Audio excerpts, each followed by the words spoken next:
Reformation Sunday, சீர்திருத்த ஞாயிறு. திருச்சபையிலே சீர்திருத்தத்தை கொண்டு வந்தவர் சீர்திருத்த செம்மல் மார்ட்டின் லூத்தர். அவர்களை அவருடைய சீர்திருத்தத்தை நினைவு கூறும்படியாய் தென்னிந்திய திருச்சபையிலும் கூட இந்த ஞாயிறை நியமித்து கொடுத்திருக்கிறார்கள்.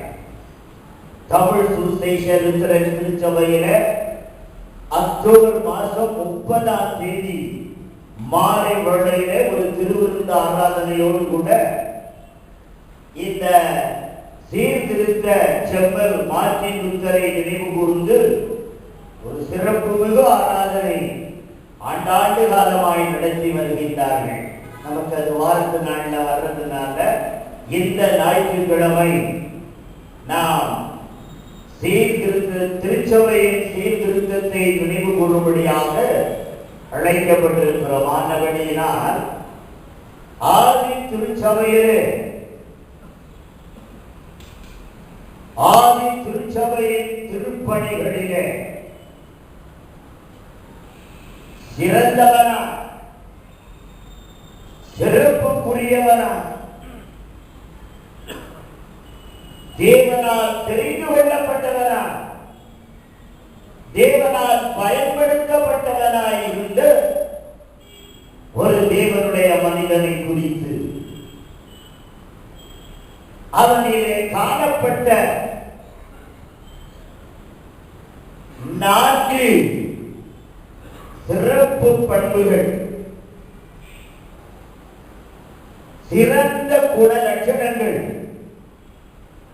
குறித்து ரொம்ப சுருக்கமா 4 குறிப்புகளை உங்கள் மத்தியிலே நான் பகிர்ந்து கொள்ள விளைகிறேன். ஒரு சீர்திருத்த ஞாயிறு, சீர்திருத்தத்தை கொண்டு வந்தவர் மார்ட்டின் லூத்தர் அவர்கள்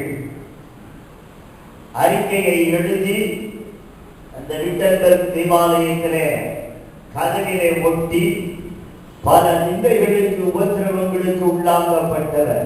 அதுக்கப்புறம் தான் இந்த புராட்டஸ்டன்ட் திருச்சபை, அதற்கப்புறம் இன்றைக்கு நாம் சிறப்பு மிகு தென்னிந்திய திருச்சபையில மேலவாசல் திருச்சபையில நாம் அங்கத்தினராக அங்கம் வைத்து வாழும் ஒரு வாய்ப்பை ஆண்டவர் கிருபையாய் கொடுத்துக் கொண்டிருக்கிறார்.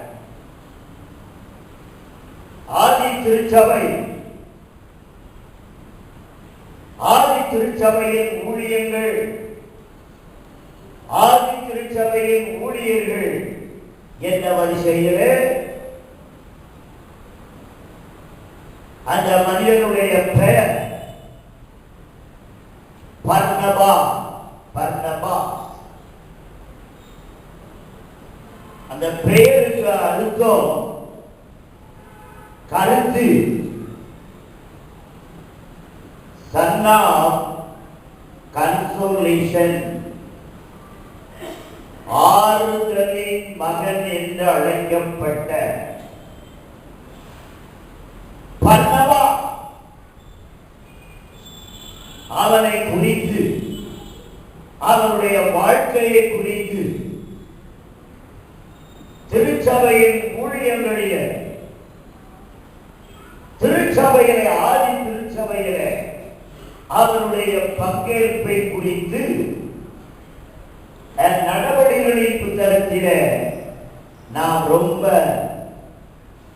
தெளிவாக நேர்த்தியாக இந்த மனிதனை குறித்து நாம் பார்த்தோம்.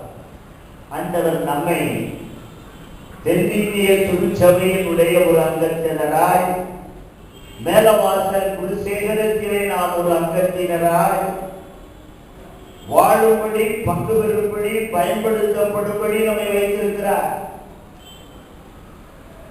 இந்த பர்னபா ஆறுதலின் மகன் என்று அழைக்கப்பட்ட இந்த பர்னபாவை குறித்து முதலாவது இந்த நடவடிக்கைகளின் புத்தகத்திலே 4ஆம் அதிகாரம் 36ஆம் வசனத்திலே அவனை நாம் முதலாவது பார்க்கிறோம்.